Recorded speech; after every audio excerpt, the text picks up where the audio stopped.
የሴት ብልቶ እንደተቃጠለ ይሰማዎታል? ማሳከክ አለ? ምናልባት የውጭ የሴት ብልት ከንፈሮቹ ያበጡ ሊሆኑ ይችላሉ። በደንብ መቀመጥ አቅቶት ሊሆን ይችላል እና ከዚህም በተጨማሪ ነጭ ፈሳሽ ሊኖሮት ይችላል። እነዚህ ምልክቶች ካሉት ምናልባት የሴት ብልት ፈንገስ ኢንፌክሽን ወይም ቫጃይናል ትረሽ ሊኖሮት ይችላል። ይህ በሽታ በቅባት ወይም ክሬም፣ በሴት ብልት ውስጥ በሚቀመጥ መድኃኒት ወይም ፔዛሪ ወይም በአፍ በሚወሰድ ክኒን ይታከማል። ሰላም ሴቶች፣ እኔ ዶክተር ትንሳኤ ነኝ።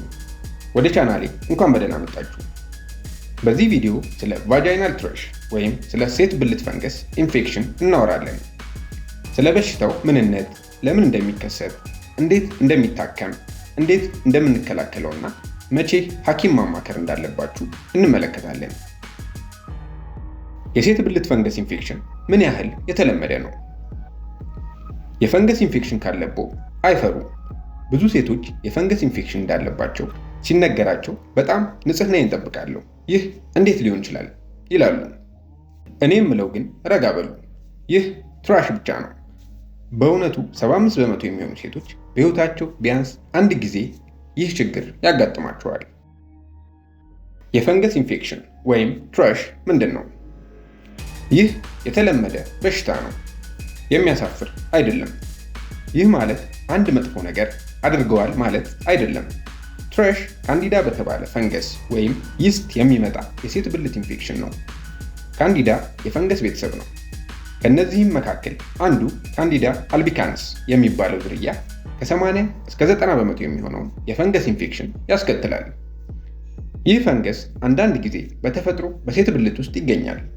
ምንም ጉዳት ሳያደርስ ከጤናማ ባክቴሪያዎች ጋር አብሮ ይኖራል። ምልክቶቹ 5 የተለመዱ ምልክቶች አሉ። አንደኛ፣ ማሳከክ። ማሳከክ የሚሰማው ከውጭ ወይም በብልት ከንፈሮች አካባቢ ነው። የሴት ብልት ውስጠኛው ክፍል ሳይሆን የውጩ ክፍል በከንፈሮቹ አካባቢና አንዳንድ ጊዜ እስከ መቀመጫ አቅራቢያ ያለው አካባቢ ሊያሳክክ ይችላል። አንዳንድ ጊዜ በጣም ከባድ ሊሆን ይችላል። ሁለተኛ፣ ፈሳሽ። ፈሳሽ ላይኖር ይችላል ወይም ደግሞ ሁለት አይነት ሊሆን ይችላል።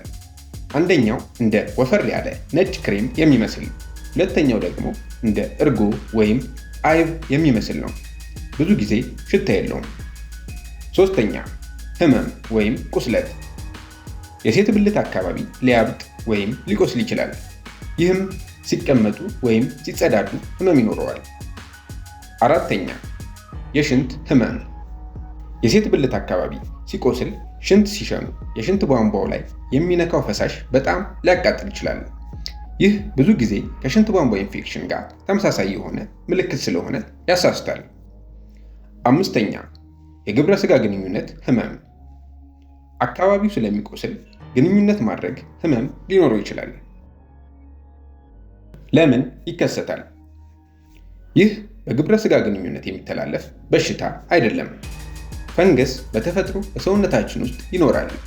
ነገር ግን የሴት ብልት ሙቀትና እርጥበት ስላለው አካባቢው ተስማሚ በመሆኑ ሁኔታዎች ከተመቻቹ እንደ የአሲድ መጠን ወይም ፒኤች መዛባት ፈንገሱ በብዛት እንዲያድግ በማድረግ ኢንፌክሽን ይፈጥራል። ሌላው ደግሞ ሽታ ያላቸው ሳሙናዎች ወይም ማጽጃዎችን መጠቀም ነው።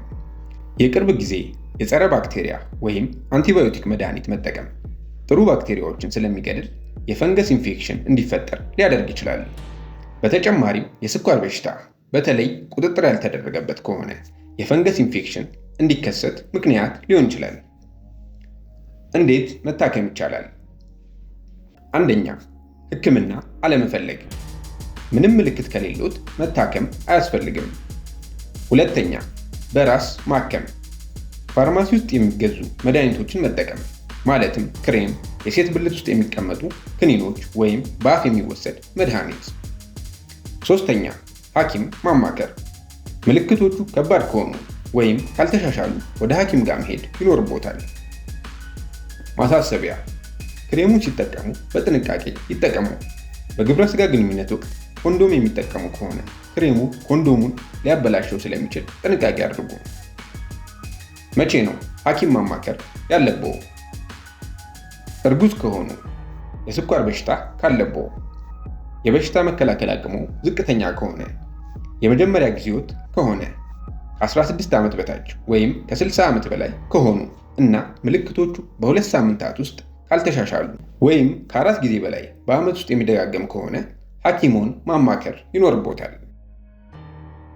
መከላከያ መንገዶቹ ሽታ ያላቸው ሳሙናዎች ወይም ማጽጃዎችን ያስወግዱ። ንጹህ ውሃና መደበኛ ሳሙና መጠቀም በቂ ነው። የሴት ብልት ውስጥ ድረስ ገብተው መታጠብ ወይም ዶቺንግ ማድረግ አያስፈልግም። ሽንት ቤት ከተጠቀሙ በኋላ ብልትዎን ሲያጸዱ ከፊንጢጣ ወደ ሴት ብልት የሚደረግ ንክኪ ያስወግዱ። ማጽዳት ያለብዎ ከፊት ወደ ኋላ ወይም ከብልት ወደ ፊንጢጣ መሆን ይኖርበታል። አንቲባዮቲክ ወይም ጸረ ባክቴሪያ መድኃኒቶችን በሐኪም ትዕዛዝ ብቻ ይውሰዱ እና በጣም ጥብቅ ያሉ ልብሶችን አይጠቀሙ። ቪዲዮ ጠቃሚ እንደሆነ ተስፋ አድርጋለሁ። ማንኛውም ጥያቄ ካላችሁ ከታች ባለው የኮመንት ክፍል ውስጥ ይጻፉልኝ። እንደዚህ አይነት ጠቃሚ መረጃ ስለቅ እንዲደርሶ ላይክ፣ ሼር እና ሰብስክራይብ ማድረግዎን አይርሱ። ሰላም ለእናንተ ይሁን።